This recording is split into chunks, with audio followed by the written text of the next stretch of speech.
Kamu pasti sering makan kentang goreng pakai saus tomat kan? Udah jadi bumbu wajib di meja kita.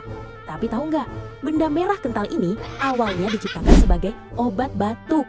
Serius, dulu ini dijualnya di apotik, bukan di supermarket. Ceritanya dimulai tahun 1830-an. Seorang dokter bernama John Cook Bennett mengklaim tomat bisa menyembuhkan batuk parah. Dia lalu memproses tomat jadi resep saus kental dan dijual dalam bentuk pil obat. Obat ini sempat populer, tapi orang-orang sadar satu hal, obat ini ternyata rasanya enak. Perlahan orang mulai lupa khasiat obatnya dan fokus ke rasa. Mereka mulai tambahin cuka, gula, dan rempah. Dan boom, lahirlah saus tomat modern yang kita kenal hari ini.